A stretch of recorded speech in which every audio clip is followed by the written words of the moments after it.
말씀의 제목은 이스라엘로 다시 오신 하나님, 이스라엘로 다시 오신 하나님이라는 말씀으로 나누겠습니다.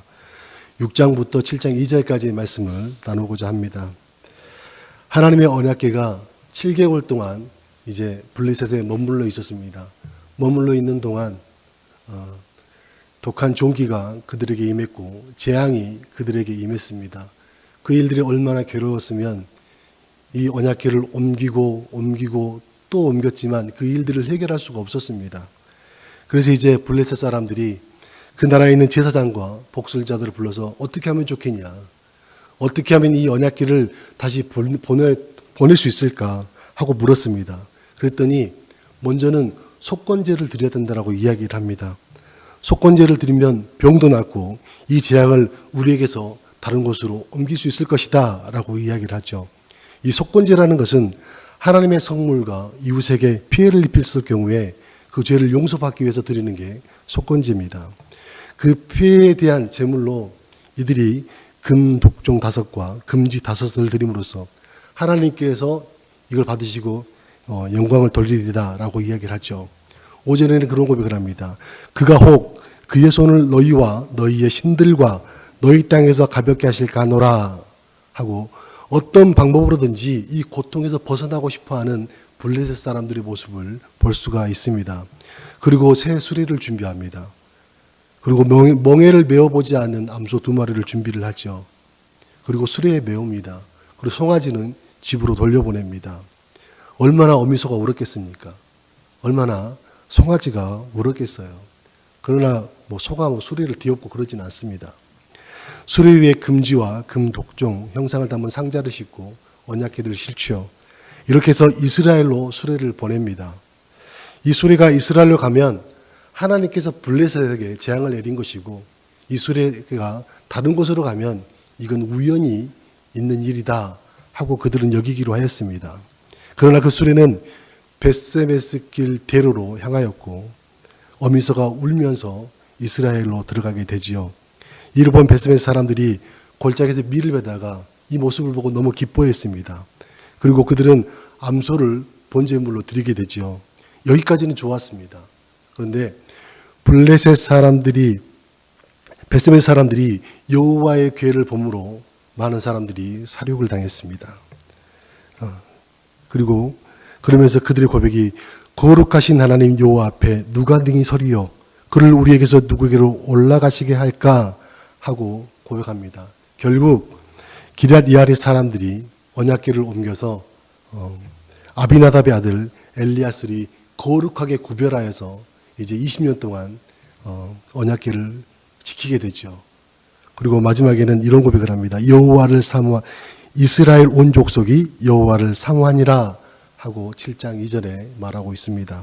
말씀을 좀 더 상고하겠습니다. 블레셋 사람들은 고통 가운데 머무르고 있었습니다. 그들이 가장 먼저 찾아낸 대안은 속건제를 드리는 일이라고 일이었습니다.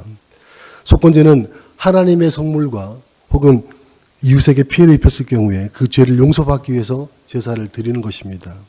블레셋은 하나님의 성물인 언약궤를 통해서 멸시했기 때문에 속건제를 드려야 했죠. 뿐만 아니라 그 이웃인 이스라엘에게 큰 피해를 입혔기 때문에 속건제를 드려야 합니다. 이런 생각이 들었습니다. 블레셋은 참 지혜로운 것 같기도 하다. 하나님 앞에 이걸 통해서 자기들이 무엇을 잘못하고 있고 또 어떤 방면으로 이것을 해결해야 될 방법들을 찾아가고 있었던 거죠. 물론 7개월이라는 시간이 걸리긴 했지만 이들에게는 이게 최선의 모습이었습니다. 그런데 우리가 한 가지 봐야 될 것은 이스라엘은 그러면 속건제를 드려야 되지 않나. 이스라엘은 하나님의 거룩성을 파괴했던 사람들입니다. 멸시했죠. 하나님이 어떤 분인가에 대해서는 분명히 잘 알고 있었겠지만 그들은 하나님께 묻지를 않았습니다. 이스라엘은 거룩한 백성으로 거룩하게 살아가야 될 귀한 존재들입니다.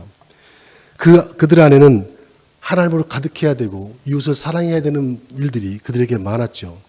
지금 이스라엘은 블레셋과 같이 우상으로 가득하고 또 블레셋 사람들처럼 하나님을 하나님으로 대하지 못하는 그들의 모습이 분명히 있습니다. 하나님께 드려질 가장 좋은 곳으로 자신의 배를 채웠던 그런 이스라엘 모습들을 볼 수가 있죠. 이 이스라엘 백성이 속건제를 드린다는 것은 하나님과 화평을 해야 된다는 것을 의미하고 있습니다. 그 화평을 회복해야 되는 것이죠. 그리고 스스로 파기했던 그런 하나님의 거룩성을 다시 회복해야 됩니다.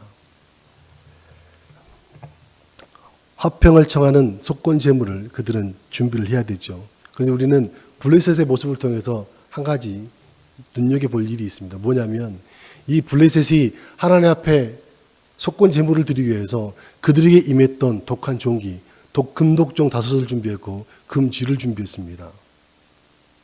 이스라엘은 무엇을 준비해야 될까요? 하나님께서 이스라엘에게 가장 큰 재앙은 이스라엘을 떠난 것이었습니다. 이스라엘에게 큰 재앙이었습니다. 어떤 것과도 비교할 수 없는 큰 재앙. 하나님이 우리 마음에서 떠났다. 이건 큰 재앙이죠. 그래서 그들은 그 재앙을 다시 한번 회복하기 위해서 그 재앙이 없고 하나님이 이 안에 들어오시기는 이스라엘로 다시 들어오는 그 회복을 위해서는 그들의 마음이 정결해야 되고 다시 한번 하나님을 초청할 수 있는 마음의 준비가 되어야 된다는 거죠. 이스라엘에게 재앙은 하나님의 떠난 상태입니다. 이제는 그 하나님이 돌아올 수 있도록 마음을 정결하게 하고 나를 내어드리는 산 제물이 돼야 되는 것이죠. 그래서 더 중요한 사실은 우리는 우리 안에 계시는 성령을 통해서 화평하고 있는가? 우리는 그 성령을 통해서 속건제를 드려야 되는 사람들은 아닌가 하는 생각을 해봅니다. 내 이웃, 내 형제에게 복음을 전하지 못함으로써 그를 죄인되게 하고 또 우리는 우리 스스로가 죄인된 그 모습을 통해서 이웃에게 피해를 주고 있지는 않는가.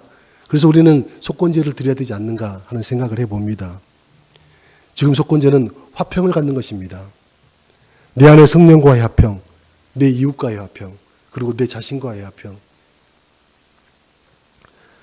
우리는 성령님과 화평하고 지내고 있는가 하는 것들에 대해서 우리는 늘 고민할 수 있어야 된다고 생각합니다. 이제 교육자 수련회를 서울로 갔잖아요. 이튿날 아침이 되었습니다. 그래서 아침 일찍 이제 경희궁을 가기 위해서 이렇게 길을 지나가는데 이순신 장군 동상이 탁 서 있더라고요. 그 앞에 목사님인지는 모르겠지만 빨간색 팻말을 들고 계셨는데 거기에 그런 글씨가 써 있었습니다. 크리스마스의 진짜 주인공은 예수 그리스도라는 팻말을 들고 계셨어요. 너무 추운데 그 모습을 봤습니다. 야, 이거 집사람이 이제 추울까봐 핫팩을 준비를 해줬어요. 그래서 아침 일찍 이제 핫팩을 다 나눠주고 뜨뜻하게 손을 이렇게 놓고 이렇게 지나가다가 그 모습을 봤습니다. 야, 내가 저분에게 이 핫팩을 드려야 되나? 마음에 감동이 왔었습니다. 근데 그냥 지나갔어요. 왜? 제 손도 시려우니까.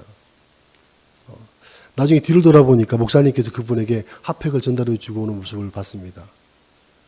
그때 약간 내가 하나님께서 주신 그 마음속에 있는 감동을 주신 것만도 감사할 일인데 감동에 머물러 있으면 하나님의 일이 되지 못한다는 사실을 다시 한번 깨달았습니다. 그리고 약간 부끄러웠습니다. 하나님께서 우리에게 수많은 감동을 주십니다. 그리고 그 일들을 행할 수 있도록 마음에 감동하고 계시죠. 이 일들이 행함까지 나타나지 않으면 이건 감동이 아닙니다. 내가 그 감동을 무시한 것 같죠. 나중에 나눔을 하면서 느꼈습니다. 저에게 감동이 왔었고 저는 지나쳤습니다. 또 우리 직원사님도 그렇게 감동을 하셨다 그래요. 결국 행동으로 옮기셨던 분이 목사님이셨던 거죠. 우리에게 그 감동을 통해서 행동까지 갈 수 있는, 순종할 수 있는 그 상태. 하나님의 음성이 늘 들리지만 그 음성대로 살아가지 못한다면 우리는 하나님 말씀 무시하고 있는 거죠. 받아들이지 않는 겁니다. 한 번 받아들이지 않으면 두 번 받아들이지 않습니다. 나중에는 하나님의 말씀이 끊임없이 들려도 결국에는 하나님의 음성으로 생각하지 않습니다. 하나님 뜻대로 살아갈 수 없는 거죠. 그럼 어떻게 하나님의 성령과 화평해 줄 수 있겠습니까? 하나님은 끊임없이 우리에게 이야기하고 계시고 끊임없이 행하라고 말씀하고 계시지만 받아들이지 않는다면 화평할 수 없는 거죠. 왜? 하나님 뜻대로 살아가지 못하기 때문에. 사무엘상 3장 1절에 보면 여호와의 말씀이 희귀하여 이상이 흔히 보이지 않았더라 이렇게 말씀하고 있습니다. 얼마만큼 그 사람들의 마음의 상태가, 이스라엘의 마음의 상태가 하나님을 받아들일 수 없는 마음의 상태였기 때문에 하나님이 끊임없이 그들에게 역사를 하셔도 알 수 없었던 거죠. 하나님의 문제가 아니라 사람에게 문제가 있었다는 것을 말하고 있는 겁니다. 하나님과 단절된 상태를 가는 건 하나님이 아니라 내 자신임을 우리는 알아야 됩니다. 그래서 화평을 하나님께 청하시면 받아들일 줄도 알아야 됩니다. 감동을 주시면 감동대로 살아갈 수도 있어야 됩니다. 혹 이 일들이 나에게 조금 손해가 되거나 조금 피해를 준다고 할지라도 우리는 감동에 순종할 수 있는 그런 믿음의 상태가 되기를 원합니다. 그런 생각이 들었습니다. 우리가 하나님의 감동에 순종하면 아마도 하나님은 야, 내가 이렇게 작은 걸 감동을 줬는데 이걸 또 순종을 하네. 아, 이걸 또 받아들이고 알아차리네. 하시면서 하나님은 우리에게 더 많은 것들, 더 좋은 것들을 감동 주시고 또 그 일을 맡기시지 않을까 하는 생각을 해봅니다. 그런데 지금 이스라엘에게는 하나님의 임재의 표징인 언약궤가 없습니다. 블레셋에 있죠. 사람이 죽는 것보다 더 큰 재앙은 이스라엘 백성에게 하나님의 임재가 없다라는 사실입니다. 우리 안에 하나님의 임재가 없다라는 사실이 가장 큰 재앙이지요. 7개월 동안 그 임재의 상징인 하나님의 언약궤가 이스라엘이 없었습니다. 비느하스의 아내가 해산하다가 죽으면서 그 아이의 이름을 이가봇이라고 지었죠. 하나님의 영광이 이스라엘에서 떠났다라는 표현입니다. 좌절과 상처, 절망이 이제는 이스라엘을 덮고 있습니다. 우리는 우리 안에서 하나님의 임재가 느껴지지 않는다면 우리는 절망 가운데 머무를 수 있어야 됩니다. 하나님, 제가 절망입니다. 제가 지금 괴로운 가운데 있습니다. 아버지가 내 안에 없으시는데, 성령이 내 안에 없는데 절망 가운데 빠지지 않는 것도 정말 불행한 인생이 아니겠습니까? 괴로워할 줄도 알고 절망 가운데 머무를 줄도 알고 그걸 통해서 더욱더 하나님을 받아들일 수 있는 마음의 상태가 되어야지만이 하나님의 임재를 누리고 살아가는 백성이라고 할 수 있겠습니다. 다시 주님께서 내 안에 오셔서 참 평안을 주실 수 있도록 간구할 수 있는 그 상태, 그런 절망의 상태, 괴로움의 상태, 아버지를 받아들이고자 하는 그런 마음의 상태가 우리에게 늘 있어야 될 줄 믿습니다. 시편 73편 28절에 보니까 하나님께서 가까이 함이 내게 복이라 그랬습니다. 하나님의 살아계심이 우리 안에 계시는 것이 참 복이랍니다. 이제 블레셋은 새 수레를 만들고 멍에를 내어보지 않는 암소 2마리를 준비를 하죠. 그리고 송아지는 떼어서 집으로 보냅니다. 잘 아시겠지만 어미소는 새끼소가 보이자면 불안해합니다. 그리고 한 번도 멍에를 메어보지 않는 소는 이 등에다 무언가를 짊어지게 하면 소가 불편해합니다. 당연히 뒷발질할 수밖에 없는 상태입니다. 그럼에도 불구하고 그 소는 그렇지 않았습니다. 그리고 수레에다 언약궤를 싣고 금독종 5과 금지 5이 담긴 상자를 같이 싣습니다. 12절에 보니까 암소가 베스메스길로 향하여 대로로 가며 갈 때에 울고 좌우로 치우치지 아니하였고 그랬습니다. 암소가 동물이긴 하지만 이 상태에 놓여 있는 암소라면 분명히 사고를 쳤을 법도 한데 그렇지 않았습니다. 그럼에도 불구하고 그 어미소가 울면서 베스메스길로 향하게 되죠. 어미소의 울음에 대해서 한번 생각을 해봤습니다. 많이 슬펐겠다. 저는 처음에 이 어미소의 울음소리를 생각하면서 정말 슬펐겠다. 아직 젖되지 않는 그 송아지가, 새끼 송아지가 있는데 이걸 떼어놓으면 얼마나 괴로웠겠습니까? 하며 슬펐겠다라는 생각이 들었습니다. 정말 이 어미소의 울음소리가 슬픔의 울음소리였을까? 아니면 하나님께 선택을 받은 기쁨과 감격의 울음소리였을까? 한번 고민해 보게 되었습니다. 자신의 새끼를 떼어놓은 이 소가 본인의 의지 때문이 아니라고 할지라도 주의 일을 감당하는 이 소가 정말 기뻐서 울었을까? 슬퍼서 울었을까? 여러분들은 어떻게 생각하십니까? 그래도 한 가지 확실한 건 하나님의 주권하심으로 인해서 베스메스로 갔다라는 거죠. 그 매미의 일생을 잘 아실 겁니다. 매미는 그 군뱅이로 있을 때, 유충으로 있을 때 3년에서 길게는 17년 동안 땅에서 이렇게 머무른다고 합니다. 그리고 이제 그 기간이 돼서 땅으로 올라오고 난 다음에 끊임없이 그 여름 한 해 동안 울지요. 그리고 수컷은 이제 짝짓기를 하면 죽습니다. 암컷은 알을 낳고 죽습니다. 계속 울잖아요, 매미가. 매미가 슬퍼서 울까요? 기뻐서 울까요?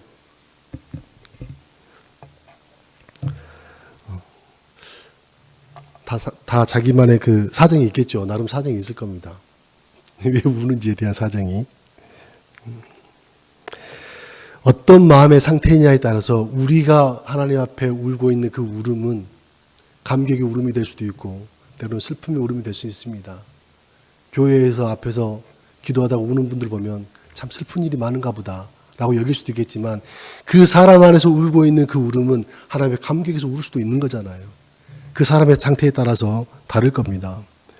울면서 베스메스로 갔던 이 어미소의 모습을 한번 생각해 보게 되었습니다. 첫 번째는 이 어미소의 울음소리는 이스라엘에게는 복음의 소리로 들렸습니다. 13절 말씀 보니까 눈을 들어 교회를 보고 기뻐하였다고 말하고 있습니다.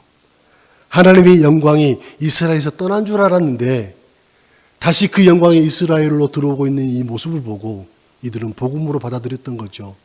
하나님이 우리 안으로 다시 들어오시는구나 하는 그 기쁨의 모습이라고 할 수 있습니다.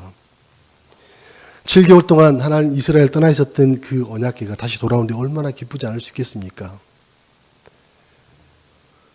복음은 기쁜 소식입니다. 누군가가 슬퍼서 전했든지 아니면 감격해서 전했든지 그 소리를 듣고 마음이 움직이고 생각과 감정이 바뀐다면 그는 복음을 만난 겁니다. 이게 기쁜 소식이죠. 닭이 3번 울 때 베드로는 예수님 말씀이 생각나서 통곡했습니다. 베드로에게는 복음의 소리였습니다.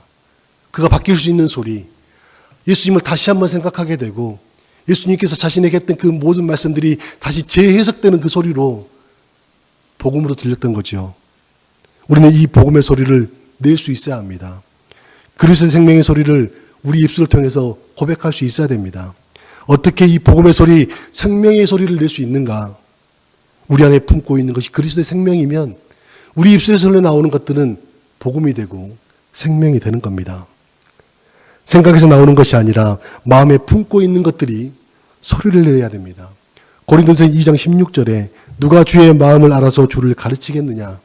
그러나 우리가 그리스도의 마음을 가졌느니라 하고 말씀합니다. 그분의 마음을 가질 때에 그분을 이야기할 수 있다는 뜻이죠. 우리의 마음에 담긴 것이 그리스도이면 우리의 입술에서 흘러나오는 소리가 복음의 소리이고 생명을 살린다는 것을 우리는 알아야겠습니다. 두 번째는 왜 이 어미소는 그토록 울었을까? 자이든 타이든 선택을 받아서 하나님이 가시는 길에 길잡이가 되어줬습니다.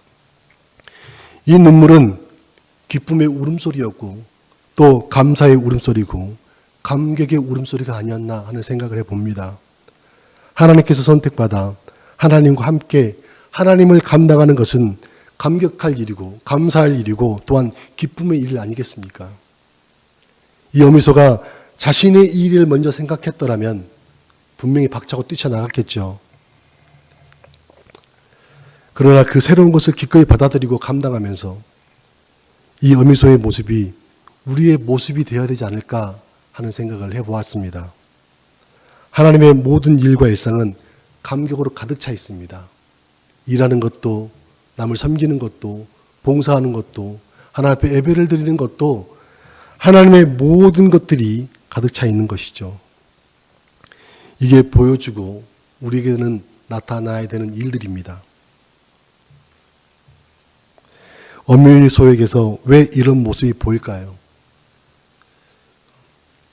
만약에 박차가 나갔다면 이런 모습이 안 보였겠지만 어미소는 묵묵히 자신의 일을 감당한 모습으로 보였습니다. 우리의 작은 움직임이나 고백들, 믿음의 사람으로서 또 그리스도의 생명을 품고 사는 사람으로서 우리가 하는 고백들, 행동들, 모든 삶이 하나님의 감격으로 가득 찬 상태라는 사실을 우리는 알아야 합니다. 하나님께서 행하시는 일들이라면 우리를 통해서 나타나는 모든 것들이 그리스도의 삶이 되어야 된다는 거죠. 하나님의 언약궤는 이제 베스메스로 도착하였습니다. 그 언약궤를 보고 사람들이 기뻐했습니다. 그리고 그곳에서 나무를 패고 암소를 번제로 드리죠. 거기까지는 좋았습니다. 그런데 이제 그 사람들이 벳세메스 사람들이 그 괴를 들여다봄으로써 많은 사람들이 죽었습니다.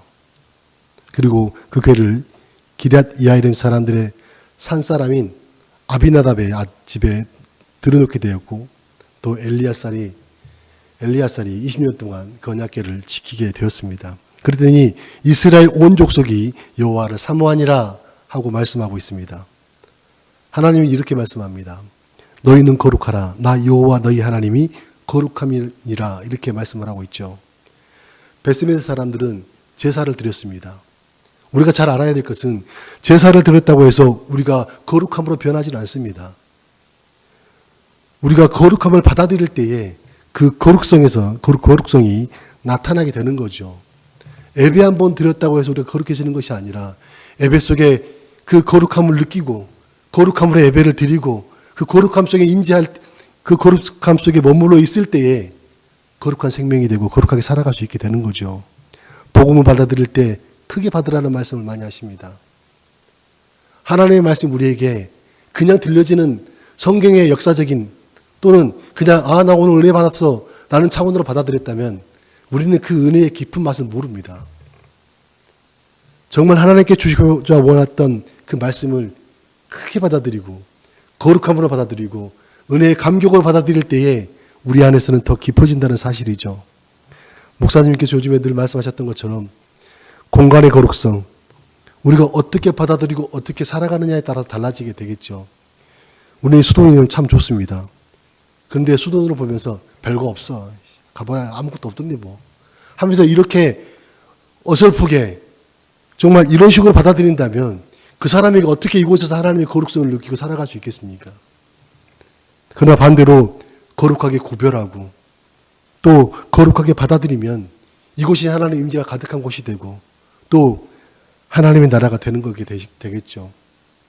누군가는 이곳에서 하나님의 큰 영향을 받는데 어떤 사람은 아무렇지 않게 구경꾼으로 간다면 그 또한 자기 자신에게는 굉장히 큰 손해가 될 거라는 것을 우리는 알아야겠습니다. 벳세메스 사람들은 하나님을 더욱더 거룩하게 여길 수 있어야 됐습니다. 구경꾼처럼 바라보는 것이 아니라 그 하나님의 거룩성을 더욱더 거룩하게 만들 수 있는 사람들이 되었어야 되는 거죠. 참 아쉽게도 그들은 이 사무엘상 오기 이전에 사사기 시대 때 자신들의 소견에 옳은 대로 살았던 그들의 모습이 그들이 적나라하게 드러나고 있는 거죠. 받아들일 때 잘 받아들여야 됩니다. 그리고 잘 누려야 됩니다. 정말 거룩하게. 결국 손해는 누가 보냐면 내가 보는 거잖아요. 우리 자신이 보는 겁니다. 죽었다는 표현이 목숨에 끊어졌음을 이야기할 수도 있겠지만 그들에게 있어 죽음은 영혼의 구원에 이르지 못한 것, 영생에 이르지 못한 것들이 그들에게 대한 죽음이죠. 하나님을 대하지 못한 사람들이 하나님 나라에 들어갈 수 있겠습니까? 못 들어가겠죠. 하나님을 거룩하게 여기는 자, 거룩하게 살아가는 사람, 하나님의 임재를 누리고 살아가는 사람이 영생을 누리고 그 영생으로 살아갈 수 있다는 사실을 아시길 원합니다. 말씀도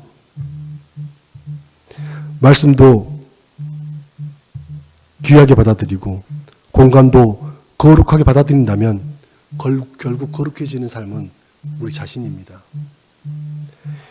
이제 이 언약궤는 기럇 야린 사람들이 옮겨서 엘리야살이 20년 동안 거룩하게 구별하였습니다. 죄송합니다. 사무엘상 5장에는 옴니와 비느하스가 지켰습니다. 그리고 오늘 6장에는 이제 거룩함으로 구별된 엘리야살, 그 엘리야살이 거룩하게 20년 동안 지키게 됐다라는 거죠. 하나님이 머무는 곳은 거룩하게 구별된 곳이어야 되고 그 거룩함으로 들어오신 분이 하나님이시면 우리 마음의 성전이 거룩할 때에 그분이 우리 안에 거하시게 되는 거겠죠. 우리가 거룩한 구별된 삶을 살아간다면 그 또한 거룩하신 하나님의 임재 속에서 그 큰 누림으로 살아갈 수 있지 않을까 하는 생각을 해봅니다. 하나님께서 말씀하신 것처럼 내가 거룩하니 너희도 거룩하라.